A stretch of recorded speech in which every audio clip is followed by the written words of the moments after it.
recorded Okay. that one, but okay, I'll hit record now. Okay, whenever you're ready, go ahead and go. Hi, I'm Tanya Cole-Lesnick from clearenergeticclutter.com, and you're listening to Vroom Vroom Beer with Jeff Smith. Wow, that was really good. You got one of those NPR voices going on. That's funny. Good job. All right. Thank you. Stand by. I'm going to hit stop and I'll be right back. Are you ready to thoughtfully steer away from your revved up, frenzied, and far too often scripted life? Then welcome to Vroom Vroom Veer with Jeff Smith, where he guides you down the road differently traveled by sharing unique experiences with guests who have managed to shift away from a life stuck on cruise control and veered their way into a more authentic and fulfilling one in all sorts of interesting and kind of remarkable ways. Get ready to Vroom Vroom Veer with your differently traveled road chauffeur, Jeff Smith.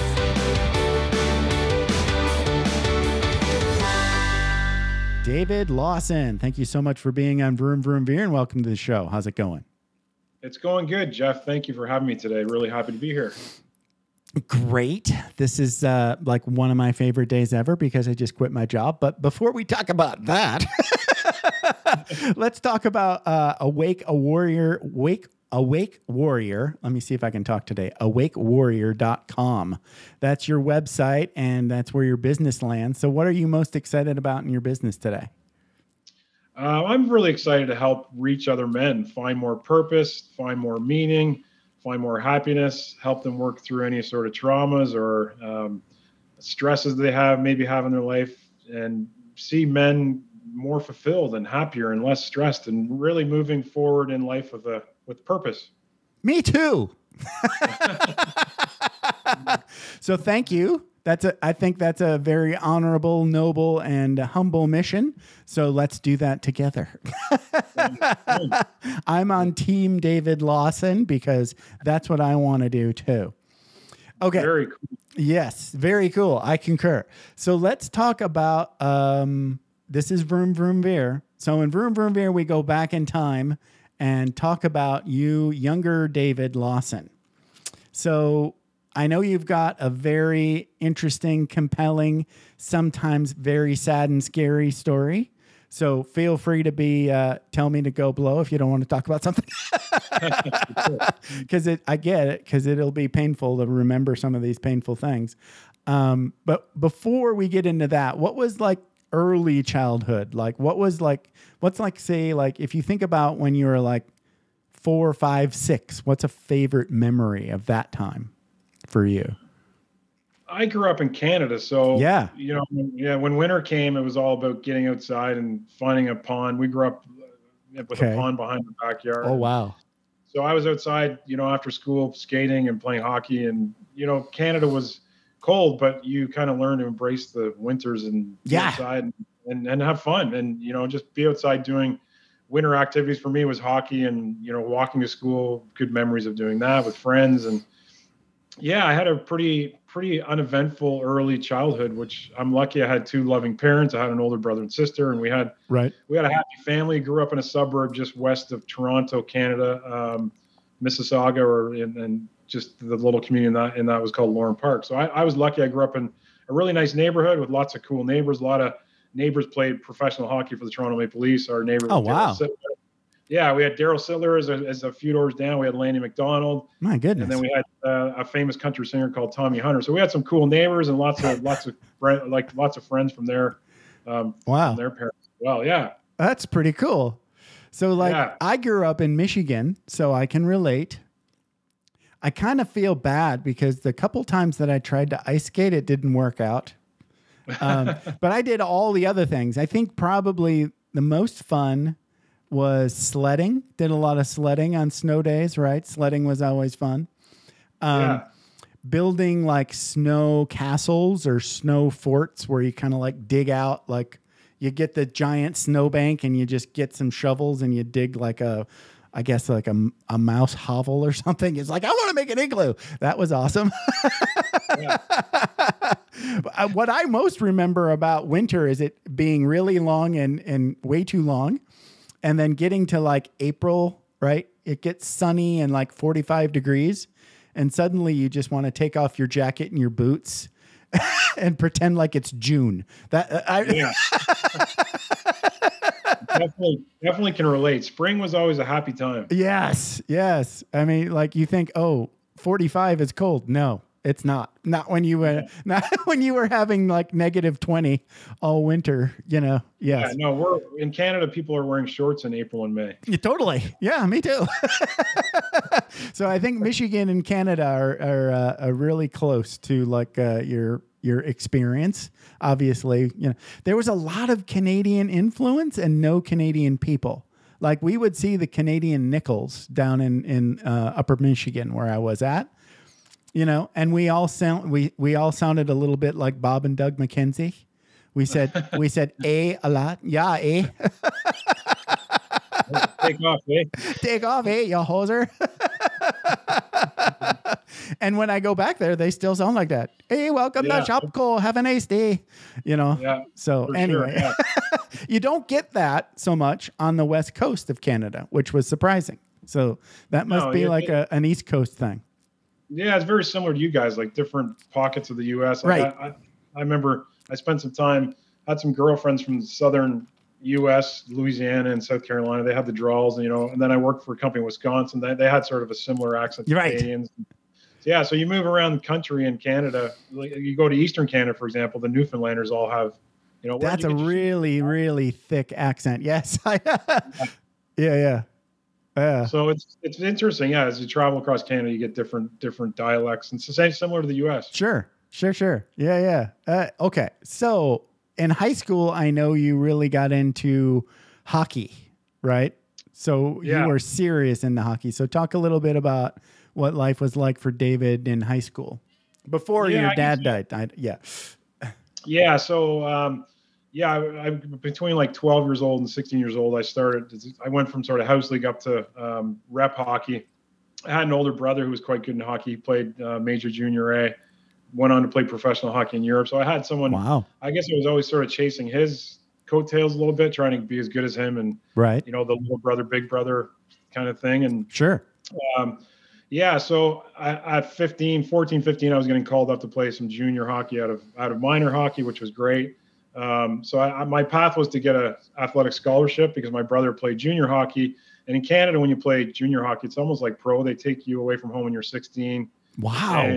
That's serious. Yeah. Yeah. You're traveling around. You're living with a billet and you're traveling around different cities across, in Ontario for the Ontario Hockey League. And your school kind of falls to the wayside. You're really playing 2 games a week usually, and you're on the ice every day. So I went the alternate route of a scholarship, but I had a bit of a shock or a trauma at 15 years old. Wow, 15. Right. Yeah, while driving me to a hockey game on January 1st, we had a billet in the back from Finland, and my dad passed away of a massive heart attack while driving me to hockey. So that was sort of threw me a little bit off my focus. He landed on my lap. The car went into the ditch. Thankfully, we were just about to get up before we got into a freeway. And I knew he was gone. It was instant. It's funny when someone dies. I've never been around someone that died like that before, but I could feel his energy sort of leave his body. Wow. It was like one last breath and was gone. I mean, even though I ran out of the car, back then there was no cell phones, but I banged on a door of the house where the car went into their ditch, and they called an ambulance. But I knew in my gut, even at 15, that he was gone. Already, you just knew. Just knew. It was instant. Yeah, like our bodies are just they're just a physical sort of. I hate to use the word, but it's almost like we're a piece of meat, and inside there's a soul. I could almost feel his soul exit that physical energy field that we all have. It's got to be shocking for a kid that age. I mean, yeah, looking back for sure, huge. And there's some things obviously you never forget in life. Like I can rehearse that moment like it's yesterday. Did it go into like slow-mo almost in your memory?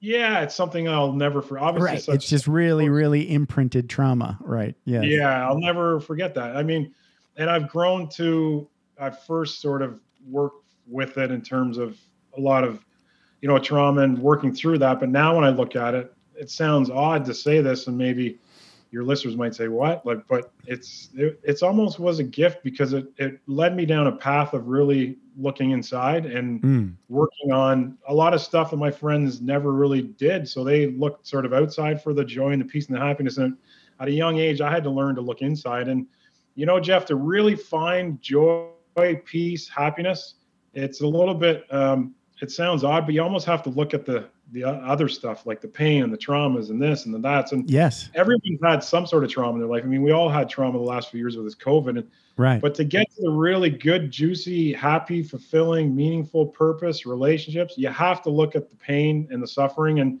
having that happen to my dad, it kind of forced me to do that. Yeah. And I can understand. I read your about page, right? Your story, I should say. Yeah. And one thing you mentioned in there somewhere, I think, was the culture, U.S., Canadian, whatever, really doesn't sort of have a context or any sort of support for someone your age, like a 15-year-old in Canada. It's like, what do you do with that, right? It's just like you were on your own. I mean, obviously you have your parents but you're like experiencing something that most 15-year-olds don't go through, and you don't really have any sort of, I don't know what the word is, but anything to hang on to. It's almost like you're in this free fall. That's me guessing. So what was that like? I mean, it's so confusing and shocking and traumatic. And yeah, I think I mentioned this a bit in my biography, that a lot of our culture, and even today, you've probably heard some of these phrases like "suck it up," be a man. Right. Don't cry. Like we're not really given permission as men to really express some of these deep emotions, like grief or crying, for example. Right. It's one thing when I was playing hockey to get a stick in the face and lose a couple of teeth or take. That's fine. We've got context for that. Suck it up. Yeah, I would get out there and I wouldn't cry, and I'd be out the next shift and I'd get stitched up in between periods or whatever. Right. That's all good and well, and that's fine. But when something happens off the ice, like it did with me, with my dad dying on my lap, and not really knowing or learning how to cry as a man, right? That's where our culture needs to take a shift. And you have to find the masculine side of men, obviously, but you also need to learn how to find that feminine side and learn how to get in touch with some of these emotions that, as men, most of us suppress them and push them down. Right. Totally. Yes. Yeah. I can imagine, like, obviously you're sad, right? That's obvious, but oh, sure. What was like one of the most surprising emotion that came up for you during your grieving period, like that, like really close to the event? That's just good. You're thinking about it. I like that.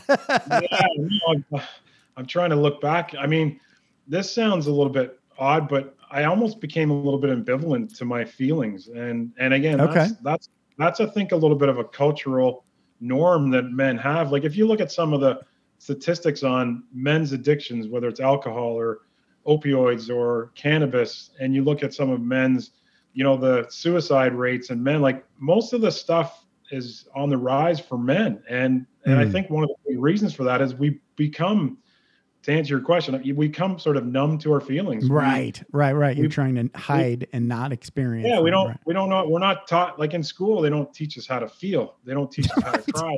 You're right. Yeah. The new word is emotional intelligence. We don't have that in class. We don't have that. No. And no. And it's not even that hard of thing to do. But that's some of the stuff that I teach in my course, and that I just launched. I launched an online course for men that are dealing with stress and anxiety and burnout, because a lot of times those things happen to us men because we're stuck sort of in our heads. We're living in our heads, and we're not really in touch with our bodies. Totally. Right. To learn how to feel and get in touch with emotion, you have to learn embodiment practices, things like meditation, things like breath work, things like movement. You need to really start and taking time to just sit and be. Like as men, we're always taught to solve problems and get out there and do things, but we don't spend a lot of time just being. Right. Yeah. Okay. So like tamping down, just avoiding, right? That's basically how long. That's scary. Just for you. Like, I understand now, like you were just like, okay, so basically your dad dies. You have no context. You have no tools. You don't get a lot of support. So you just kind of try to like not deal with it. Is that kind of like what I'm saying? I would probably say, and I always had the mentality, like, I read a lot after my dad died. So I read a ton of autobiographies. I read a ton of success stories, like how men were successful in business and adversity. Okay. All right. And I kind of came from at it like, okay, you fall down in life, you get back up again, Got it. So, okay. So we're just kind of like trying to dust yourself off and say, all right, let's just, right. Yeah. And really just sort of move on. And that's what I did. And now looking back, I mean, that was a great strategy to have success in business and like I've done, but looking back, I would have accompanied that, get back up and keep moving forward. But I also would have sat and learned how to really get in touch with my deeper emotions, my feminine side, and then learn how to cry. I didn't cry for years. Wow. Right. No, I get it. I know a lot of men like that. They're like, I just don't know how to cry. I'm not good at crying. It's like, right. Yeah. No, I get it. And it's embarrassing. It's like, one of the reasons I stopped, Facebook and other social media almost altogether. I mean, I still have accounts, but I just look at them very briefly. But I remember when I was like learning about emotional intelligence, I would post things like, oh, this made me cry on Facebook. And everybody would just give me shit. It was like, stop saying you're crying. Because people don't want to hear about it. No, it's like there's embarrassment for men. We wear this. Yeah, I'm embarrassed for you is what was the message. Yes. And I'm like, good. Maybe you'll feel something. Yeah. Okay. No, that's the truth. And that's kind of what we're still like that today. And I think the conversation is changing because men are struggling right now in so many different, as like I said, in so many different areas with addictions, with suicides. Right. And a lot of guys just aren't happy. They're living sort of a life of non-purpose, non-meaning, non-joy, and they're getting divorced. They're, again, all these things that our society is. I think we've never been like this before. Like, look at all the things happening in the world right now. It just seems to be men are wounded, and we need to have this conversation more and more and let men know that it's okay to be strong and be a masculine guy 100%, but also embrace the feminine side and have a balance. For sure. I remember, I think I have two embarrassing things I can share. Well, one's not that embarrassing. First one's super embarrassing. So I was like you, basically just a little bit south, right? Maybe a little bit west. So in the Upper Peninsula of Michigan, in my, emotional development, it was nobody cries, everything's okay, shut up and color, right? That's a fair summary of how we deal with emotions, right? Why are you crying? You didn't fall down, Yeah. So anyway, I think it was my second assignment in the Air Force. I took this speech class, like a college speech 101 where you get up and do speeches. And the instructor, the teacher, he was a lawyer, but he was also really into meditation and new agey stuff. So just his presence was bringing up and allowing and giving permission to everybody in the class to like be authentic, be emotional, say your truth. And I was not anywhere near, it's just like, yeah. So someone, I think it was a woman, got up and told this really sad story about losing her brother or sister or sibling or mom or dad. And we were all really quiet. And my initial reaction was to make a joke. Yeah. And it was just so horribly embarrassing and wrong for the moment. Yeah, sure. And everybody just gave me these like devil, if looks could kill, I'd be dead 50 times, So I was like, okay, well, I've learned something, I don't know what, but that was an indication that I didn't have the tools that I needed. And then I think I took was actually earlier. I took a class in philosophy, and that was the first time anybody said to me, I think the question was, how do you deal with like a tough time in life? Right. And I said, anything but the right answer. I said, ignore it, go around it, walk the other way. Don't worry about it. Right. All the Pollyanna answers that I didn't know. So I was just guessing things I might do. And she said, no, the right answer is you go through it. Yeah. Very good teacher. And I went, wait, what? And she said, yeah, if you have to cry, cry. If you have to get angry, get angry. All of those, there are no bad emotions. You can't judge a feeling, And that was the first time in my, 19, 20 years of life that I had ever heard that idea. I was just like, what the hell are you talking about? So anyway. Did that lesson stick with you then? Did you start to? No, not really. But I had it, it was there, it made sense later. How's that sound? Yeah. So that particular idea was just a seed of a, later on it was confirmed over and over and over again. But I didn't have the opportunity at that moment to go through anything. So I think you have to.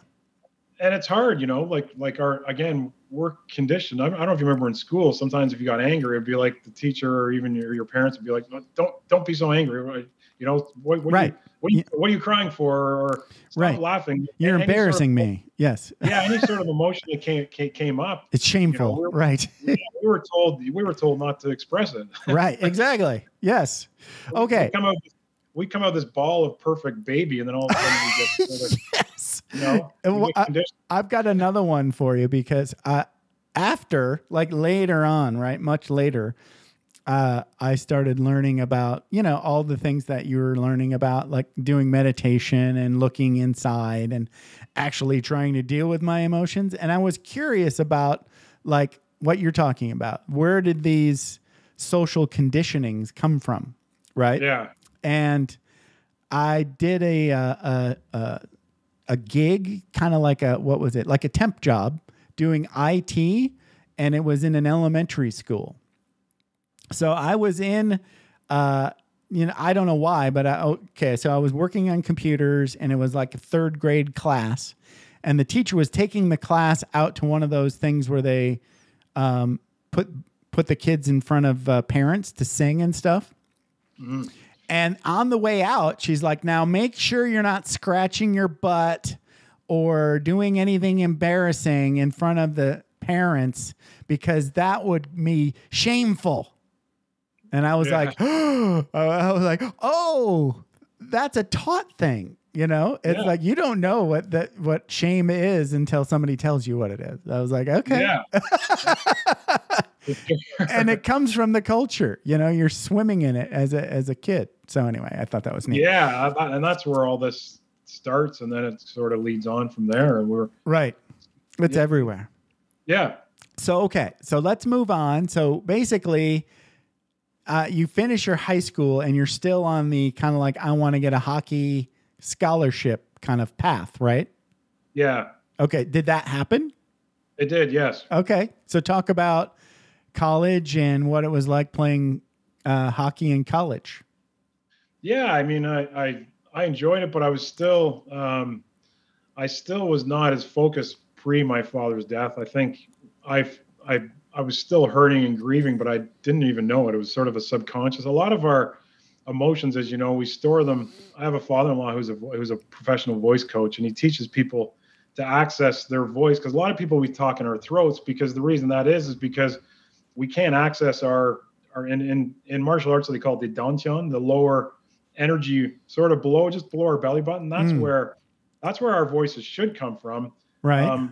And that's where we sort of push that energy down. So for me, subconsciously, I think I was still hurting, and I went through college and got into too much drinking, too much chasing women, and my focus on hockey was still there, but it was not really where it was before my father had died. I think there was a lot of pain and grief that I wasn't really prepared or taught to look at.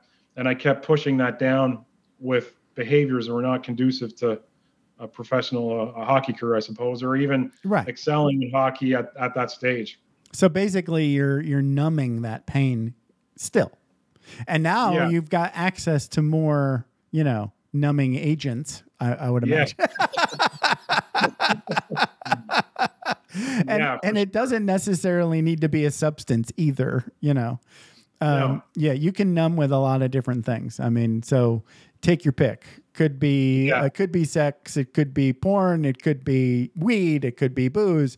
There's no end of things that people make money off of, trying to numb things you don't want to feel.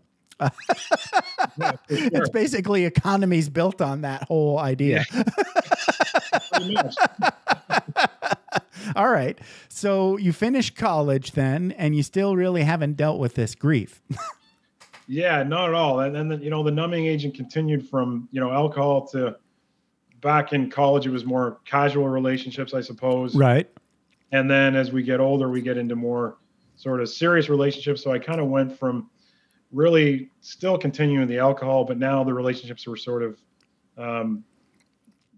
getting in a relationship and not really in it to win it, I suppose. Just sort of like, I was almost addicted to the falling of love. It was like, oh, I'd meet someone. I really pushed myself in work and started traveling in business development and sales. And it was kind of like, oh, I can push this down with now working and alcohol and sort of meeting girls from, different parts and having these relationships that were serious, but I was never really in it to get married. It was kind of like, I love this, you get addicted to the spin and the churn almost, right? Yeah. The honeymoon stage of relationship, like the first couple of years are always the most fun. And it was always, so that was kind of what I did. I continued to keep numbing that emotional pain with, now it added again, work, relationships, and alcohol. Right. So eventually you started your own business, right? And that was basically doing something you were doing in your job. Yeah. So I went from sort of working in with one company out of the UK in packaging machinery. And then I added, I went on my own as an independent representative. I added about 10 different companies from all over the world. And at that point, I was doing extremely well financially, bought a house, in Canada, we call them cottages. I think in the US, you guys call them lake houses. Okay. And went sort of from, just working like on a plane. When I met my now wife, my fiance, I was literally on a plane almost every Monday morning, whether at a sales meeting or visiting customers across Canada. Right. Or visiting customers even locally. Gotcha. So just, I think it sounds like work is becoming yet another way of numbing the way, you feel, right? It's like, well, I'm too busy to deal with this now, right? Yeah. I get it. So which a lot of men do. We all sort of totally work is a good one because you can stay focused on work and not look at the other stuff. And, and from the outside looking in, you've got money, you've got a job, you've got a wife, everything looks fine, right? On the inside, right? On the inside of you, in your mind, in your spirit, you're still a mess. But ironically, I didn't even know it. It was right. Like I get it. Yeah. I was not a conscious guy. And like a lot of men, we're not conscious of what we're doing. We're not conscious of how we're spending our time, what we're putting in our mouth, right? What we're putting in our minds, whether that's too much television or all that stuff. Where most of it, like I became conscious in my mid-30s, but up until then, I had no consciousness of really anything. It was like I was just a machine. You were vrooming. Yes, that's what we call vrooming. Oh, vrooming. It was redlining vrooming. So. What was the big thing? Because I know eventually you find Deepak Chopra and you go to a retreat, but what was sort of like the burnout breaking point? What made you turn inside or want to look? So I remember this like yesterday. I was probably 35. I was engaged to my wife. I was at a trade show in Chicago, one of the largest packaging machinery shows in the world. The National Plastics exhibition in at the McCormick Place in Chicago. And I came back from the trade show and it was, every night taking customers out and whatever they drank, I would drink. It was beer, sake, and just selling, selling $2 million, $3 million extrusion lines and printing presses. And getting up the next day and running from sort of exhibit to exhibit, the companies that I represented. And I came back from the trade show, and I was at a point where physically, I think I just hit a wall. I felt physically like I didn't want to do this anymore. I looked at my wife and I'm like, I can't do this anymore. I felt burnout, and my body was just starting to really let me know loud and clear. Wow. So you didn't have a heart attack or anything? No. And, luckily, because I watch a lot of autobiographies lately, and a lot of guys that went through sort of traumas that got into addictions, whether it's usually led to alcohol, would usually lead to like heroin and other things. Right. And luckily for me, it didn't, but a lot of these guys died. Like they just died. Oh, they yeah. died from, whether it was like a heart attack or cancers or just an overdose, like an accidental overdose or something. And now I'm thinking, man, most of these guys that went through any sort of deep traumas, I shouldn't say most, but a lot of them just plain out died. Oh yeah. So you did like get lucky there. I think so. Well, I think, you're still here. So yeah. So basically just exhaustion then. You were like, I am just bone tired. I can't do this anymore. Yeah, it was not working. And, that's when I said, hey, I Googled retreat. I Googled like professional business men retreat. Okay. Whatever, guys retreats, men's retreat, health retreats. Wow. Okay. And that's great. It's a Google search. That's and Deepak Chopra had a center at the time called the Chopra Center. And I remember that. I was there. Yeah. At a beautiful spot at the Costa Resort and Spa. And I'm like, for whatever reason, it jumped out at me. I'm like, okay, this is what I need, because I grew up in a family where my mom was very holistic. So I was like, okay, wow, this guy's doing like health and wellness, but it's more alternative and holistic based. So that kind of grabbed me. And I literally hopped on a plane 3 days later. My wife dropped me off at the airport, and I signed up for one of his 10-day retreats. And wow, that was the biggest change and transformation of my entire life. Wow. So let's talk a little bit about what you learned there. I mean, did you just basically go through, so you had 10 days to try to deal with stuff. But what did that look like? Let's talk a little bit about what happened at that retreat, because I know your life was completely different after that retreat. Yeah. So like your biggest veer right here, right? That was yeah. So this is your veer moment here. Correct. For sure. Like, yeah, for sure. Huge veer. It was a 10-day retreat called Perfect Health. Wow. And the first day they teach you how to meditate through, it's similar to the big meditation movement now called transcendental meditation, very similar meditation technology, like through mantra. Mm-hmm. And exactly. Yeah. Love So Hum. Because it's so, I'm a fan of easy, right? So I want everything to be easy. and for sure, Jed. If you've done that, you've tried that. Oh, of course. Oh yeah. So Hum is the best. Yeah. So I actually started at Wayne Dyer. Okay. And Wayne Dyer had his was I would listen to an audio and say like 4 times. And that's a really, really good. I still use that one because it's just so great. But that's more of like when you just need to just relax. There's no more like relaxing sound that one can make than yeah, over and over and over. You do 20 minutes of saying you feel good. You'll feel really good. But the So Hum is more of a I mean, So Hum is like I think way more focused, because if you're just saying you're maybe a little too relaxed. Yeah. So Hum, I think, can get you into that spot where you're supposed to be. Because that loose focus. Yeah. Yeah. I mean, the mantra is really helping you replace a thought. And correct. But back to answer your question. Yeah. That they sat us the first day we did that. And I'm like, wow, I sat down and did that first thing in the morning. And it was like, it felt good. It was like, wow, this is what it feels like to just sit and relax. I've been running around my whole life, running around from all this, moving through life so fast. And all of a sudden someone tells me to sit and relax my mind. And all of a sudden it was just a transformational experience. It was beautiful feeling. And I was hooked on meditation from that moment on. Wow. Okay. Good for you.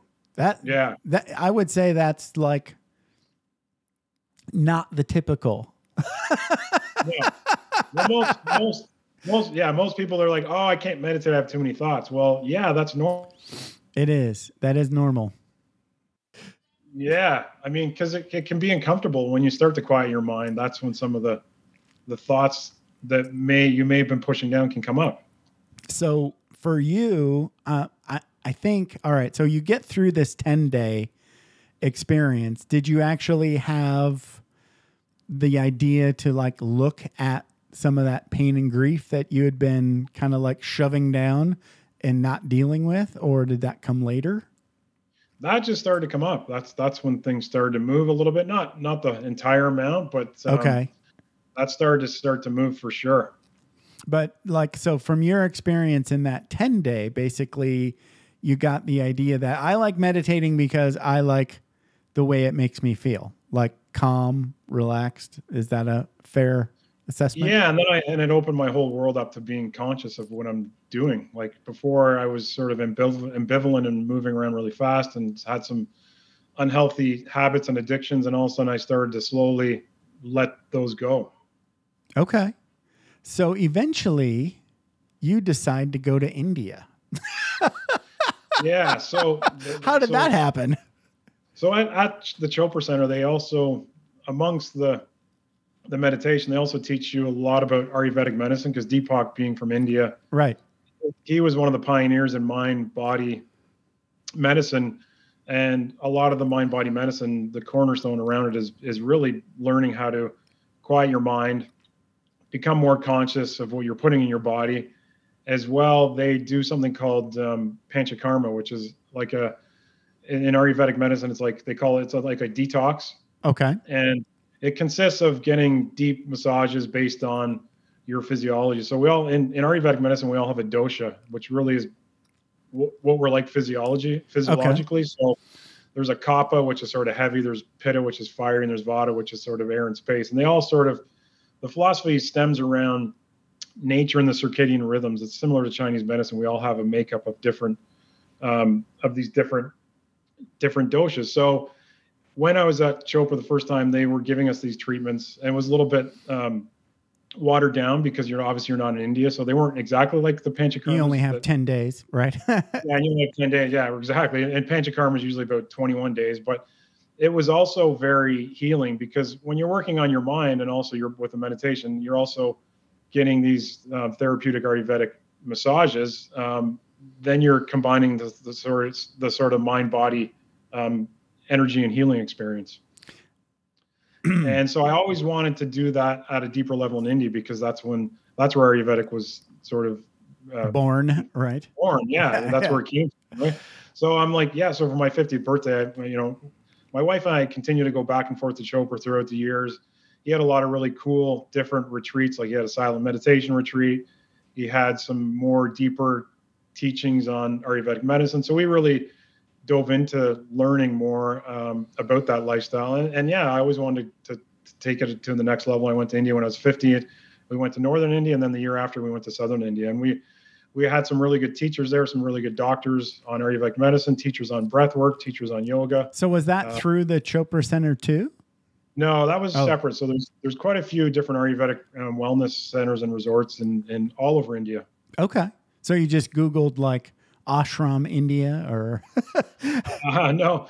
So I don't know. Yeah, I'm curious how you find a place to go in India for there's a gentleman that wrote a book called Warrior Pose. His name Bavaram. He was an NBC war correspondent. Oh wow. And I ended up meeting his wife through someone at the Chopra Center. Anyway, she had taken groups to India for many years, and so I had a call with her, like a video call, and I said, hey, I want to go to India. She knew the best places to go in northern as well as southern India. Oh, wow.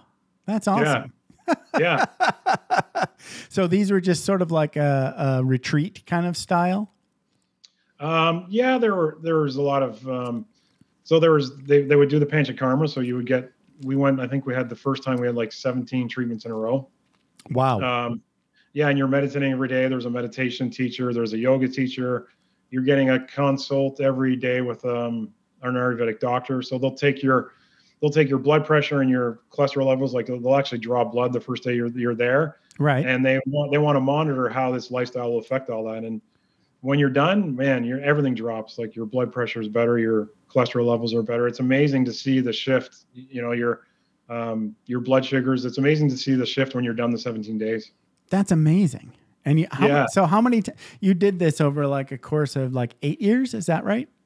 The Chopra Center over 8 years, and then and then India over like just before COVID happened. Like I think it was 2019 and 2020. We're in India 2 years back to back. Oh, nice. Wow. Yeah. Wow. Amazing.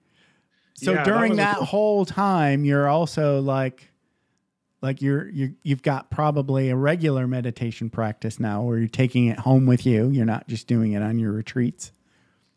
Correct. Yes. Yeah. So talk a little bit about your personal like today meditation practice and what it looks like. Yeah. So I should probably back up. When I first got back from the Chopra Center, I also started seeing a really infamous traditional Chinese medicine doctor in downtown Toronto. Okay. He was, because I was at that point, my body was still sort of healing and unhealthy from the push and the drive for so many years. And he started giving me these massive, really, I don't know if have you ever had acupuncture? No, I wish I would have though. It's on my someday list. So I went to a Chinese medicine doctor and he gave me some tea. Okay. And that was really super effective.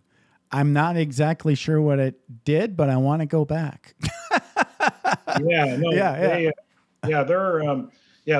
very similar to Ayurvedic medicine. They really look at everybody's different. Like we all have a different physiology. Where in the West, it's kind of like everyone gets the same medicine. And in Chinese and Indian medicine, they look at us as individuals. Right. It's very tailored to you. Yeah.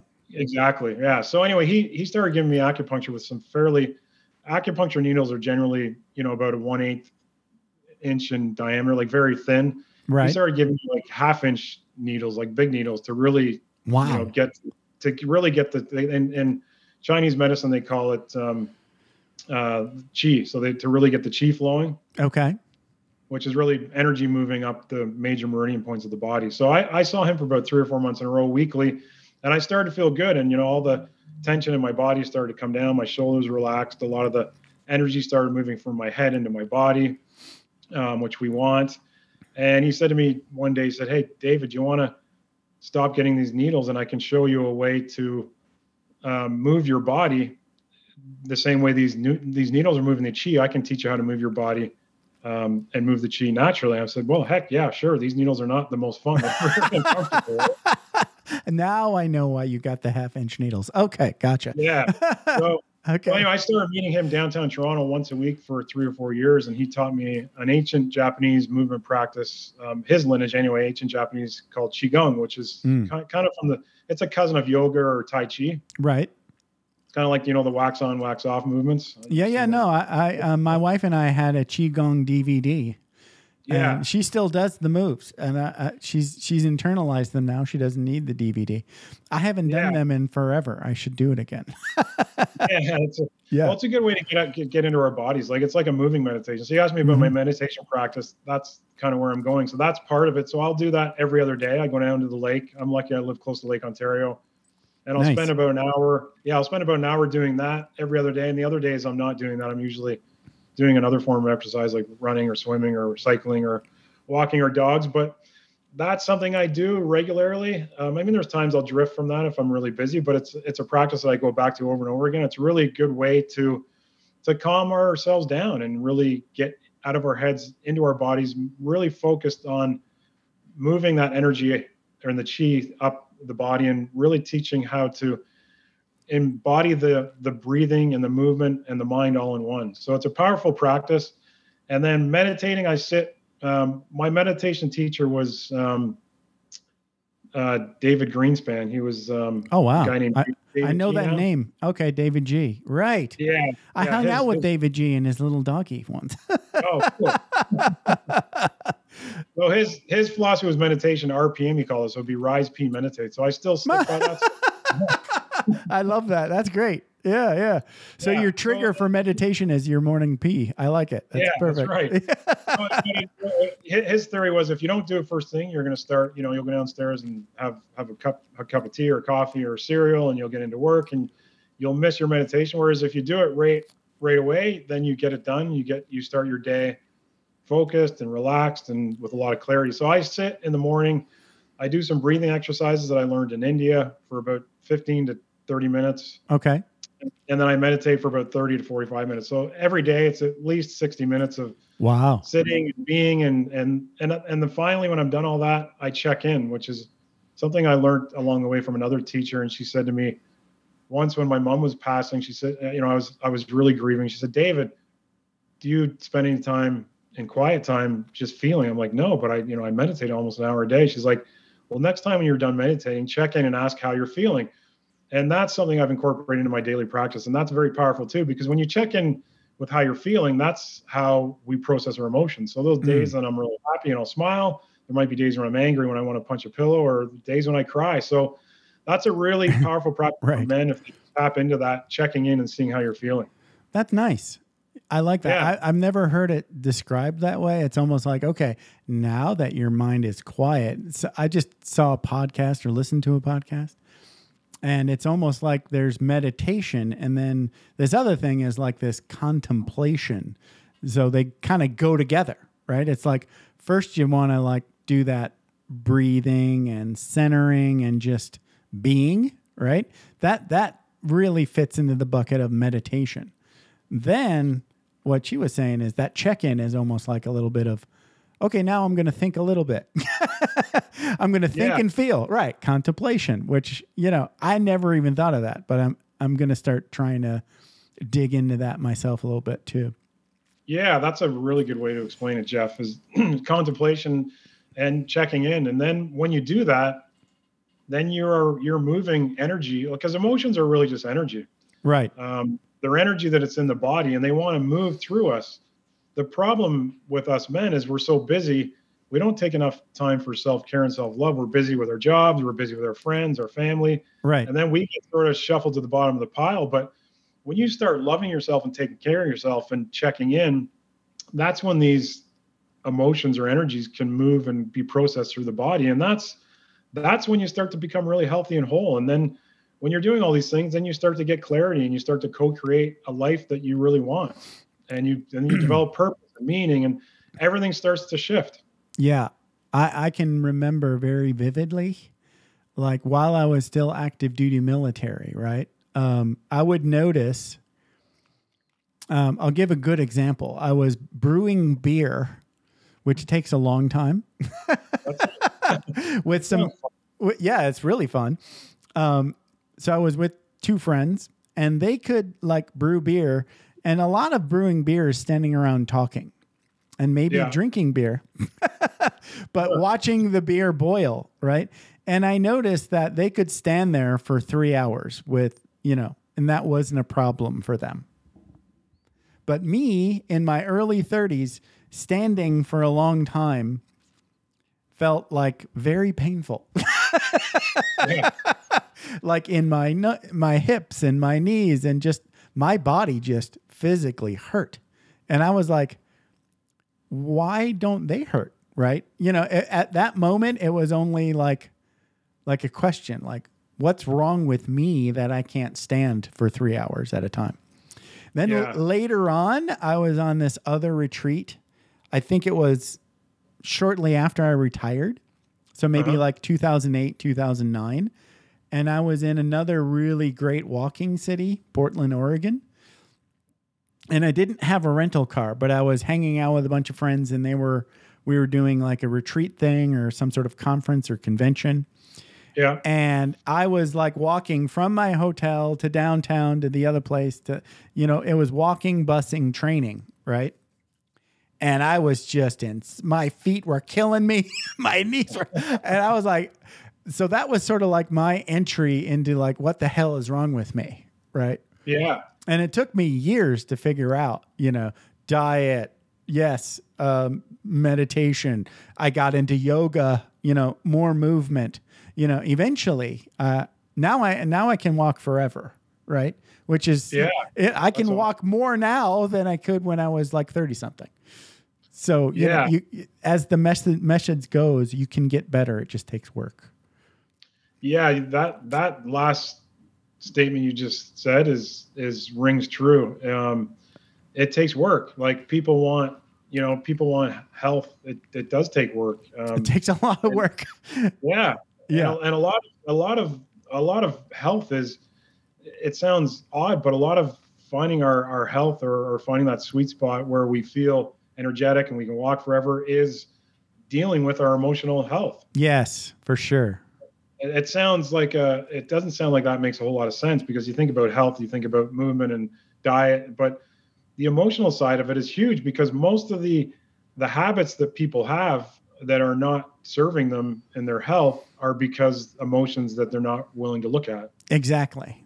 It's like you're trying, just like you were doing way back when you were numbing, right? You're numbing, right? So there's a healthy way to look at like having a drink, or there's a healthy way of like smoking a little weed. It's not the substance. It's the why are you doing it? It's the intent, right? Exactly. Yeah. That word too is beautiful, Jeff, when you said intent, because I mean, everything in moderation. Like I'll still have a beer with my buddies, or maybe a cigar, but I'm not doing it. I'm conscious when I'm doing it. I'm not doing it to numb something out. Right, exactly. You're not doing it to hide from something that you don't want to look at. I mean, right. Yeah. You have to have a life. Like my wife always is on me about that. She's like, if your intention is to enjoy something, then enjoy it. Like, don't beat yourself up for having a beer or a scotch or a cigar or whatever. Right. But if you're doing it every day or every weekend, that's sort of different. Like, as long as you have an emotional, you have a barometer with your emotions, then I think you can enjoy some of these things and they won't become addictions. Right. Right. Yes. One of the big lessons that I learned along in my journey was, it's not the substance. The substance is almost like a benign agent, right? It's your inner life that you're ignoring that is causing the addiction. Yeah. Most people don't even realize that. Like it's like, think about all the obesity. I know obesity is a big problem in North America, and everyone's onto these like counting calories, and I kind of laugh. I see all these different fads. They come and they go, and a lot of it is just checking in and saying, okay, why am I eating this extra food? Why am I eating so much this crap? Like, it's not about the diet and the food. It's like, if you figure out the emotional side of things, you won't eat all this stuff. Like, why am I eating my emotions?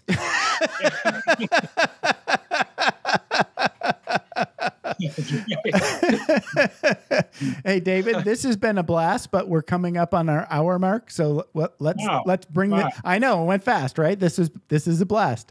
So I kind of knew that was going to happen. We're on the same wavelength. So as we wrap up, let's talk about how people can best get in touch with David Lawson over there at awakewarrior.com, and how they can get in touch with you. Yeah, thanks for that, Jeff. Appreciate it. Yeah, you can connect me through email on my website. It's easy, awakewarrior.com. I'm offering right now. I'm doing I just finished filming a course for men that are struggling with any anxiety or stress or burnout. It's a lot of the tools that you and I talked about today, like meditation, breath work, and movement. It's a really well done course. It's not long drawn out videos or short little videos.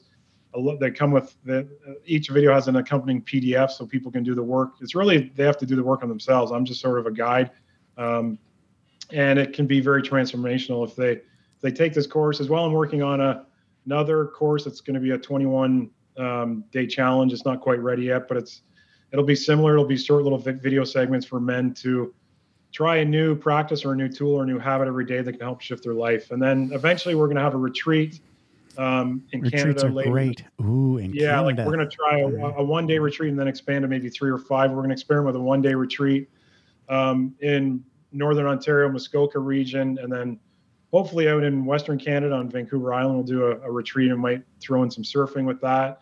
And then eventually I'm going to start doing some private coaching, group coaching, but I want to start out by making this information more accessible and affordable for people by having these courses that are quite, that everyone can sort of can have access to all around the world. And they're not expensive coachings like a lot of teachers offer. And, you know, the beauty of what I'm doing, Jeff, is once people learn these tools, they don't really need me anymore. I just sort of, I share what's really worked for me, and then they can carry on their journey. That's great. That's how you know. Yeah. I as we wrap up, I want to say like, what you just said there is sort of like a big, huge filter for me. It's like the entry level shouldn't be like, you know, $5,000. Yeah, exactly. Now, there's nothing wrong with paying for $5,000 if you already know and trust the person and you think it's worth it, and you happen to have $5,000 handy. Nothing wrong with that, right? Yeah.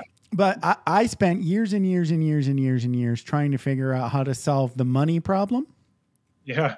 You know, and then I found this blogger, Mr. Money Mustache. You know, I'll plug him. I'll plug him right now.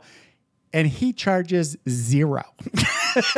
Okay. Oh, that's awesome. Yeah. He charges $0 and he tells you exactly what to do, you know, and that was sort of like it can't be that easy. If you've ever gone through that, it can't be that easy. I was in denial on how right he was. Anyway. Yes. So, thank you for that. And thank you. I want to honor and thank you for the work that you're putting out there in the world. I think it's a noble, honorable path that you want to bring meaning and purpose and healing into the world. And what can be better than that? So thank you for dealing with your shit. So you can come back from the woods and share it like the hero in the journey. Yeah, that I think that sums it up. I really appreciate your time, Jeff, and allowing me to share this. I know it's not the glamorous subject, some of the early stuff that happened, but it is. We're all on a hero's journey, and when you come through a trauma or anything that you've had in your life, and you come to where I am now, it's a beautiful thing. And I really happy that I got to share this story with your listeners and with you. I really appreciate your time. Thank you, David. This has been a blast. You have a great Friday, and go smoke some weed. Happy Friday, Jeff. Happy Friday, brother. Have a good one. Yeah, you too. Bye-bye. Thanks for taking the time to ride along with us on another episode of Vroom Vroom Veer. For podcast info and show notes, be sure to head over to vvveer.com. That's VVER.com. Man, that's fun to say. And we'll catch up with you next time here on Vroom Vroom Veer.